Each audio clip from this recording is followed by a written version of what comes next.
400 రూపాయలకే ఆనాడు సోనియమ్మ మీకు సిలిండర్ ఇచ్చింది. కానీ సోనియమ్మ రాజ్యం పోయినాక కేసీఆర్ నరేంద్ర మోడీ వచ్చి 400 రూపాయల సిలిండర్ను 1200 రూపాయలు చేసి ఆడబిడ్డల సొమ్ము దోసుకొని కేసీఆర్ నరేంద్ర మోడీ ఆడబిడ్డల సొమ్మంతా కొల్లగొట్టే ప్రయత్నం చేశారు. మళ్ళా గ్యాస్ పొయ్యి సిలిండర్ అటకెక్కి కట్టెల పొయ్యి మీద వండుకునే పరిస్థితి వచ్చింది. అందుకే ఆలోచన చేసి సోనియమ్మ నాకు చెప్పింది, ఆడబిడ్డల కన్నీళ్లు తూడవాలంటే గ్యాస్ పొయ్యి సిలిండరు 500 రూపాయలకే ఇవ్వాలి అని చెప్తే పెద్దలు ఉత్తమ్ కుమార్ రెడ్డి గారితో మాట్లాడి సివిల్ సప్లైస్ అధికారులతో మాట్లాడి ఇవాళ ప్రతి ఆడబిడ్డకు 500 రూపాయలకే సిలిండర్ ఇస్తున్నాము అని అంటే ఇది ఆడబిడ్డల కోసమే ప్రత్యేకంగా తీసుకొచ్చిన పథకం అని చెప్పి నేను ఈ సందర్భంగా తెలియజేయదలుచుకున్నా. అదేవిధంగా అక్కలారా ఆలోచన చేయండి, ఇంటి కరెంటు బిల్లు కట్టేది ఆడబిడ్డనే. నెల వస్తుందంటేనే బిల్లు కట్టనికే పైసలు తీసి పెట్టాలి, పాలకు పైసలు తీసి పెట్టాలి, పిల్లగాని చదువులకు పైసలు తీసి పెట్టాలి, సిట్టి పైసలకి ఇన్ని పైసలు తీసి పెట్టాలి. ఇన్ని తీసినాక తినడానికి కూడా ఏం మిగిలిన పరిస్థితి మా అక్కలకు. అందుకే మేము పాదయాత్ర చేసినప్పుడు బట్టి గారు ఆదిలాబాద్ నుంచి ఖమ్మం నడిచినప్పుడు నేను వివిధ నియోజకవర్గాలలో పాదయాత్ర చేస్తున్నప్పుడు పేదవాళ్ళు వచ్చి అడిగినరు, అన్నా భూమి ఉన్నోళ్ళకు ఉచిత కరెంట్ ఇస్తున్నావు, భూమి లేని పేదోళ్లకు మాకేమిస్తామని, మా ఇంటి కరెంటు బిల్లు కట్టలేకపోతున్నాం అన్నారు. ఆలోచన చేసి అందుకే గృహలక్ష్మి ద్వారా మీ ఇళ్లలో 200 యూనిట్ల వరకు మీ ఇంటికి ఉచిత కరెంటు ఇచ్చి 0 బిల్లు ద్వారా మిమ్మల్ని ఆదుకోవాలని ఆ పథకాన్ని కూడా బట్టి విక్రమార్క గారు విద్యుత్ శాఖ మంత్రిగా ఇవాళ ఆ పథకాన్ని కూడా అమలు చేయడం జరిగింది. ఇది కూడా ఆడబిడ్డల్ని ఆదుకోవడానికి తీసుకొచ్చిన పథకం. అదేవిధంగా పెద్దలు పొంగులేటి శ్రీనివాసరెడ్డి గారు వాస్తవంగా ఇందిరమ్మ ఇల్లు ఎన్నికల తర్వాత చూద్దాం అనుకున్నాం.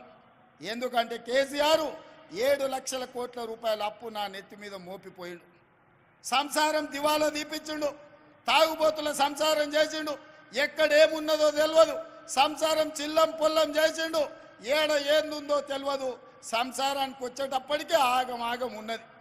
ఇప్పట్లో ఏమి చేయలేననుకున్నా, కానీ అన్ని చక్కదిద్ది చిక్కుముళ్ళిప్పి ఒకటి తర్వాత ఒకటి పరిష్కరించుకుంటూ మీకు ఆర్టీసీ బస్సు ఉచితంగా ప్రయాణం, రాజీవ్ ఆరోగ్యశ్రీ 500 రూపాయలకే సిలిండర్, 200 యూనిట్ల ఉచిత విద్యుత్ ఇవ్వడమే కాకుండా మిత్రుడు పొంగులేటి శ్రీనివాసరెడ్డి గారు పట్టుబట్టి ఎన్నికల కంటే ముందే పేదవాళ్లకు ఇందిరమ్మ ఇల్లు ఇవ్వాలి, నేనే కార్యక్రమాన్ని పెడతా అని చెప్పి భద్రాచలంలో రామచంద్రుడు ఆశీర్వాదంతో మన మన్ననే ఇవాళ ఇందిరమ్మ ఇల్లు ప్రతి పేదవాడికి ఇందిరమ్మ ఇల్లు ఇవ్వడం ద్వారా 5 లక్షల రూపాయలు ఇచ్చి మీరు ఇల్లు కట్టుకునేటట్టు, మీరు ఆత్మ గౌరవంతో బ్రతికేటట్టు, మీ కుటుంబ గౌరవాన్ని మీరు నిలబెట్టుకునేటట్టు ఇవాళ 4.5 లక్షల ఇల్లు 22,500 కోట్లతోటి ఇవాళ ఒక గొప్ప కార్యక్రమాన్ని తీసుకొని పేదవాళ్లకు ఇండ్లు ఇవ్వాలన్న పథకం తీసుకున్నాం.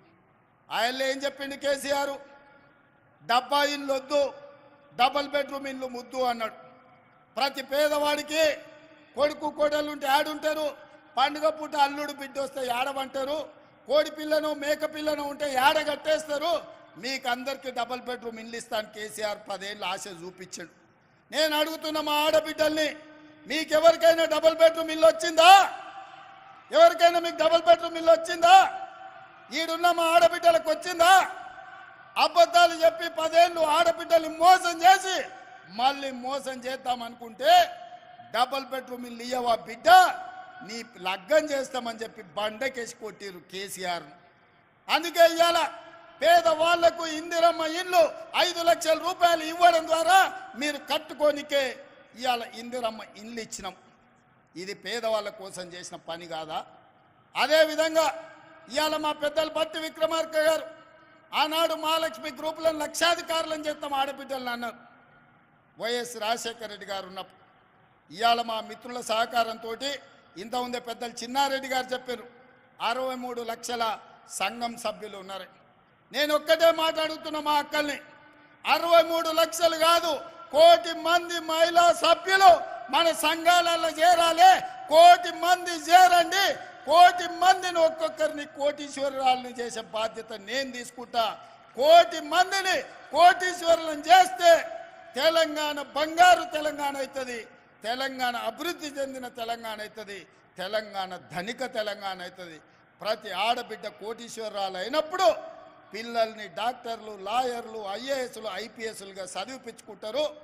ఆత్మ గౌరవంతో కుటుంబాన్ని నడిపిస్తారు. అదే ఇంటి ఆయన చేతిలో నగదు ఉంటే సాయంత్రం తీసుకొని పోయి బెల్ట్ షాపులు ఇస్తాడు. అవునా? అదే కదక్క. అందుకే మా ఆడబిడ్డల్ని కోటీశ్వరులను చేయాలన్న ఆలోచనతోటి ఈరోజు మా అధికారులను, మా శాంతాకుమారి గారిని, చీఫ్ సెక్రటరీ గారిని, మా సందీప్ సుల్తానియాని, అదేవిధంగా అనిత రామచంద్రన్ గారిని, మా సీతక్కను, మా సురేఖక్కను అందరికీ నేను చెప్పిన, ఏది ఏమైనా పరేడ్ గ్రౌండ్లో 1,00,000 మంది ఆడబిడ్డలతో సమావేశాన్ని ఏర్పాటు చేయండి అని 48 గంటల ముందల చెప్తే 48 గంటల్లో 1,00,000 మంది ఆడబిడ్డలు పరేడ్ గ్రౌండ్లో కదం దొక్కి మహిళా శక్తిని ఇవాళ నిరూపించారు. మీ మీద నాకు సంపూర్ణమైన విశ్వాసం, నమ్మకం కలిగింది. మీరు అనుకుంటే సాధించలేనిది ఏమీ లేదు. ఇవాళ నేను మీ స్టాళ్ళు చూసినా, మీ నైపుణ్యం చూసినా, మీ కష్టం చూసినా, మీ మార్కెటింగ్ చూసినా, మీ ఆడబిడ్డలందరితోని, సంఘాలతోని, సభ్యులతో నేను మాట్లాడినా. వాళ్ళతో మాట్లాడక నాకు ఒక మాట అర్థమైంది. మీరెంత మంచి ఉత్పత్తి చేసినా మీకు అమ్ముకోవడానికి ఒక మంచి వ్యాపార కేంద్రం లేదు. ఇవాళ రేపు బట్టలు, షాపింగ్ మాల్స్, చెన్నై మాలు, ఆ మాలు, ఈ మాల్ అని పెద్ద పెద్ద లైట్లు పెట్టి వాళ్ళు అమ్ముకుంటారు. కానీ మా ఆడబిడ్డలు అమ్మాలంటే ఎక్కడ ఏమీ లేదు. అందుకే ఈ వేదిక మీద నుంచి మా అధికారులకు ఆదేశాలు ఇస్తున్నా, రాబోయే నెల రోజుల్లో శిల్పారామం పక్కన మా ఆడబిడ్డలు ఉత్పత్తి చేసిన ప్రోడక్ట్స్ అమ్ముకోవడానికి 100 షాపులు మీకు పెట్టించి మీ ఉత్పత్తులు రాష్ట్రం కాదు, జాతీయం కాదు, అంతర్జాతీయ స్థాయిలో మీ ఉత్పత్తులు అన్నీ అమ్ముకునే విధంగా మీకు స్టాళ్ళు ఏర్పాటు చేపించే బాధ్యత, దానికి అవసరమైన ఏర్పాట్లు చేసే బాధ్యత నేను తీసుకుంటా. నెల రోజులు తిరిగే లోపల శిల్పారామం పక్కన మా మహాలక్ష్మి గ్రూప్లకు స్టాళ్ళు ఉంటాయి. మీరు ఏమేమి తయారు చేస్తారో అవన్నీ అక్కడ టాటాలు, బిర్లాలతోని, అదాని, అంబానీలతోని మా ఆడబిడ్డలు పోటీ పడే విధంగా మీరు తయారు చేసిన వాటిని అక్కడ అమ్ముకునే విధంగా మీకు చట్టబద్ధత కల్పించి మీకు న్యాయం చేసే విధంగా పూర్తి స్థాయిలో వ్యవస్థను ఏర్పాటు చేసే బాధ్యత నేను తీసుకుంటా. ఇవాళ నేను మీకు మాట ఇవ్వదలుచుకున్నా, 1 కోటి మందిని 5 ఏళ్ళు తిరిగే లోపల 1 కోటి మంది ఆడబిడ్డల్ని కోటీశ్వరులను చేసే బాధ్యత కాంగ్రెస్ పార్టీ ఇందిరమ్మ రాజ్యం తీసుకుంటుంది. మరి ఇవాళ కేసీఆర్, కేటీఆర్, హరీష్ రావు, కవితమ్మ అంటారు.